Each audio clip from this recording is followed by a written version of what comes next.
ಚಿತ್ರರಂಗದ ಹಿರಿಯ ನಿರ್ಮಾಪಕರು, ನಿರ್ದೇಶಕರು ಹಾಗೂ ಕನ್ನಡ ಪರ ಹೋರಾಟಗಾರರಾದ ಸಾರಾ ಗೋವಿಂದ ಅವರಿಗೆ ಜನ್ಮದಿನದ ಸಂಭ್ರಮ. ಹಲವು ದಶಕಗಳಿಂದ ಕನ್ನಡ ನಾಡು, ನುಡಿ, ನೆಲದ ಪರ ನಿರಂತರವಾಗಿ ಹೋರಾಟ ನಡೆಸುತ್ತಾ ಬಂದಿರುವ ಸಾರಾ ಗೋವಿಂದ ಅವರು ಕನ್ನಡಾಭಿಮಾನಿಗಳ ಮನಸ್ಸಿನಲ್ಲಿ ವಿಶೇಷ ಸ್ಥಾನವನ್ನು ಪಡೆದಿದ್ದಾರೆ.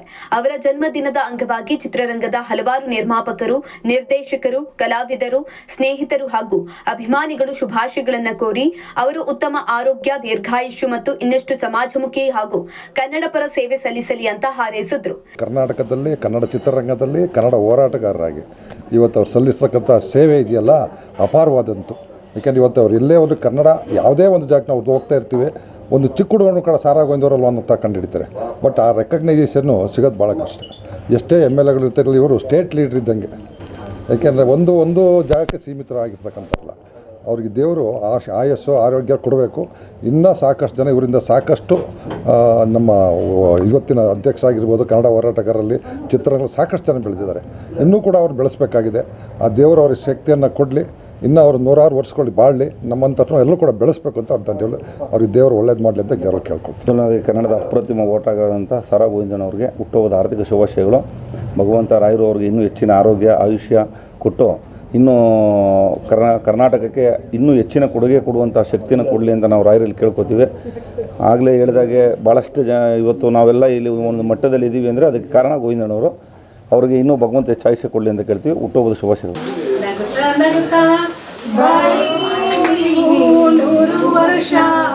ಎಂದು ಹೀಗೆ ಇರಲಿ ಹರ್ಷ ಹರ್ಷ. ಇನ್ನು ಸಾರಾ ಗೋವಿಂದ ಅವರು ಮುಂದೆಯೂ ಕನ್ನಡದ ಅಭ್ಯುದಯಕ್ಕಾಗಿ ಇದೇ ರೀತಿಯ ಹೋರಾಟ ಮತ್ತು ಸೇವೆಯನ್ನ ಮುಂದುವರಿಸಲಿ ಎಂಬುದು ಎಲ್ಲರ ಆಶಯವಾಗಿದೆ. ದೇವರು ಅವರಿಗೆ ಆಯಸ್ಸು, ಆರೋಗ್ಯ ಎಲ್ಲವನ್ನ ಕೊಟ್ಟು ಕಾಪಾಡಲಿ ಅಂತ ಅಭಿಮಾನಿಗಳು ಹಾರೈಸಿದ್ದಾರೆ. ನಮ್ಮಂಥ ಎಷ್ಟೋ ಯುವಕರಿಗೆ ದಾರಿದೀಪವಾಗಿ ಇವತ್ತು ಅನ್ನ ನಾವು ತಿಂತಾ ಇದ್ದೀವಿ ಅಂದರೆ ಅವ್ರು ತೋರಿಸ್ಕೊಂಡಂಥ ದಾರಿ. ಅವ್ರನ್ನ ನಾವು ಬೆಂಗಳೂರಿಗೆ ಕರ್ಕೊಬಂದು ಒಂದು ಕೆಲಸಕ್ಕೆ ಸೇರಿಸಿ ಅವ್ರಿಗೆ ನಾವು ಪ್ರತಿಯೊಂದು ಊಟದಲ್ಲೂ ಅವ್ರ ಹೆಸರು ನಾವು ನೆನಪಿಸ್ಕೊತೀವಿ. ಏಕೆಂದರೆ ಅವ್ರ ಹೋರಾಟದ ಬಗ್ಗೆ ಹೇಳೋಷ್ಟು ನಾನು ದೊಡ್ಡವನಲ್ಲ. ಏಕೆಂದರೆ ಕನ್ನಡದ ಬಗ್ಗೆ, ಕನ್ನಡಕ್ಕೆ ಅನ್ಯಾಯ ಆಗಿರೋದ ಬಗ್ಗೆ ತುಂಬ ಅದೆಲ್ಲ ಎಲ್ಲರಿಗೂ ಗೊತ್ತಿರೋ ವಿಷಯ. ಅವ್ರಿಗೆ ನಾವು ಕೇಳ್ಕೊಳ್ಳೋದು ಇಷ್ಟೇ, ಇರೋಷ್ಟು ಕಾಲ ಆರೋಗ್ಯ, ನೆಮ್ಮದಿ, ಆಯಸ್ಸು ತಾಯಿ ಭುವನೇಶ್ವರಿ ಕೊಟ್ಟು ನಮ್ಮಂಥ ಯುವಕರನ್ನ ಇನ್ನೂ ಹೆಚ್ಚೆಚ್ಚು ಬೆಳೆಸೋವಂಥ ಶಕ್ತಿಯ ತಾಯಿ ಚಾಮುಂಡೇಶ್ವರಿ ಕೊಡಲಿ ಅಂತ ಕೇಳ್ಕೊತೀವಿ. ಯಾಕೆಂದರೆ ನಿಮಗೆ ಗೊತ್ತಿದೆಯೋ ಗೊತ್ತಿಲ್ಲ, ಇವತ್ತು ಹಲವಾರು ಕನ್ನಡ ಪರ ಓಟಗಾರರು ಇದ್ದಾರೆ. ಎಲ್ಲ ಅಣ್ಣನ ಶಿಷ್ಯಂದ್ರೆ ಇವತ್ತೆಲ್ಲ ದೊಡ್ಡ ಮಟ್ಟದಲ್ಲಿ ಏನೇನೋ ಮಾಡಿಕೊಂಡು ದೊಡ್ಡ ಕೋಟಿ ಕುಳಗಳಾಗ್ಬಿಟ್ಟಿದ್ದಾರೆ. ಎಲ್ಲ ಹೇಳೋದು ನಾನು ಫಸ್ಟ್ ಹೇಳ್ಬಿಟ್ಟಿದ್ದೆ, ಹಲವಾರು ಕನ್ನಡ ಪರ ಹೋರಾಟಗಾರರನ್ನು ಹುಟ್ಟು ಹಾಕಿದ ಏಕೈಕ ನಾಯಕರಿದ್ದರೆ ಅದು ಗೋವಿಂದನವ್ರು ಮಾತ್ರ. ಈ ಇರೋರೆಲ್ಲ ಕನ್ನಡ ಪರ ಸಂಘಟನೆ ಅಧ್ಯಕ್ಷರೆಲ್ಲ ಇವ್ರ ಶಿಷ್ಯಂದ್ರೆ, ಇವರಿಂದನೇ ಹೋಗಿರೋದೆಲ್ಲ ಕನ್ನಡ ಪಟ್ಟು ಕಲ್ತ್ಕೊಂಡು ಇವತ್ತೆಲ್ಲ ದೊಡ್ಡ ಕುಳಗಳು ಆಗಿದ್ದಾರೆ. ಇರಲಿ, ಇವ್ರ ತಾಯಿ ಚಾಮುಂಡೇಶ್ವರಿ ದೊಡ್ಡ ಮಟ್ಟದಲ್ಲಿ ಅಂದರೆ ನಮಗೇನಪ್ಪ ಅಂದರೆ ಆಯುಷ್ಸು, ಆರೋಗ್ಯ ಕೊಟ್ಟು ನಮ್ಮಂಥ ಯುವಕರನ್ನು ಬೆಳೆಸೋಂಥ ಶಕ್ತಿ ಕೊಡಲಿ, ಕನ್ನಡದ ಕೆಲಸ ಮಾಡ್ಕೊಂಡು ಹೋಗಲಿ ಅಂತ ಕೇಳ್ಕೊತೀನಿ.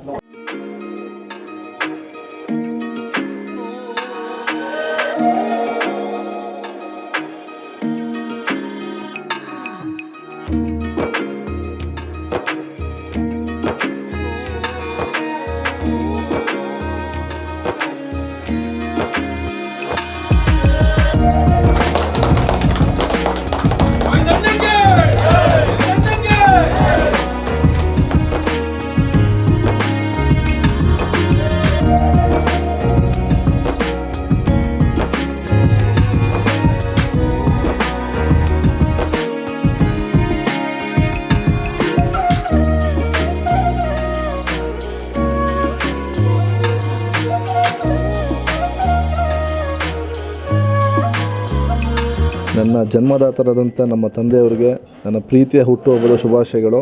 ಇವತ್ತು ಅವರು ನನ್ನ ಹುಟ್ಟಿಸಿದ್ದಕ್ಕೆ ನಾನು ಈಗಿರೋದು. ಸೊ ಸದಾ ಅವ್ರಿಗೆ ಋಣಿ. ಹಾಗೂ ನಮ್ಮ ತಂದೆಗೆ ಕೇಳೋದಿಷ್ಟೇ, ಅವರ ಒಂದು ಶ್ರಮ, ಅವರ ಒಂದು ಇಷ್ಟು ವರ್ಷದ ಹೋರಾಟಕ್ಕೆ ಅವ್ರಿಗೆ ಭಗವಂತನಲ್ಲಿ ಕೇಳ್ಕೊಳೋದಿಷ್ಟೇ, ಅವ್ರು ಇನ್ನೂ ಇದೇ ಥರ ಹೆಚ್ಚೆಚ್ಚು ಖುಷಿಯಾಗಿ, ಆರೋಗ್ಯವಾಗಿ 100 ಕಾಲ ಹಿಂಗೆ ಇರಬೇಕು.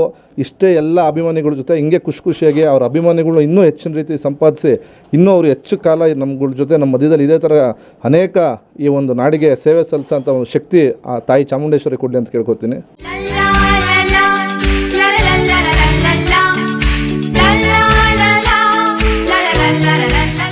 ನನ್ನ ಮೇಲಿರೋ ಪ್ರೀತಿಗಿನ್ನ ಹೆಚ್ಚಾಗಿ ನಾನು ಮಾಡಿರುವಂಥ ಒಂದು ಸೇವೆ, ಕನ್ನಡದ ಸೇವೆ, ಅದಕ್ಕೆ ಗೌರವವನ್ನು ಕೊಡ್ತಾಯಿದ್ದಾರೆ ಅಂತ ನಾನು ಅಂದ್ಕೊಂಡಿದ್ದೀನಿ. ಅವ್ರು ಅಂದ್ಕೊಂಡಿರೋದು ನಾನು ಅಂತ. ಅದಕ್ಕೆ ಎಲ್ಲ ಕಾರಣ ನನ್ನ ಆ ಹೋರಾಟ. ನನ್ನ ಹೋರಾಟದಲ್ಲಿ ಯಾವತ್ತೂ ಒಂದು ಕಪ್ಪು ಚುಕ್ಕಿ ಇಲ್ಲದೆ ತೊಗೊಂಡಿದ್ದೀನಲ್ಲ, ಅದು ಒಂದು ದೊಡ್ಡ ಖುಷಿ ನನಗೆ. ಹಾಗಾಗಿ ಇವತ್ತು ಅವರು ಆ ಒಂದು ಪ್ರೀತಿಯನ್ನು ಇವತ್ತು ಎಲ್ಲರಿಗೂ ನನ್ನ ಮೇಲೆ ಇಟ್ಟಿದ್ದಾರೆ. ಖಂಡಿತವಾಗಿ ಅದನ್ನು ಉಳಿಸ್ಕೊಳ್ತೀನಿ, ಬೆಳೆಸ್ತೀನಿ, ಮತ್ತು ಸದಾ ಕೊನೆ ಉಸಿರಿರೋವರೆಗೂ ಕೂಡ ಕನ್ನಡದ ಹೋರಾಟದಲ್ಲೇ ನಾನು ಕೊನೆ ಆಗ್ತೀನಿ. ನಿಮ್ಮವನು ನಿಮಗಾಗಿ ಬಂದವನು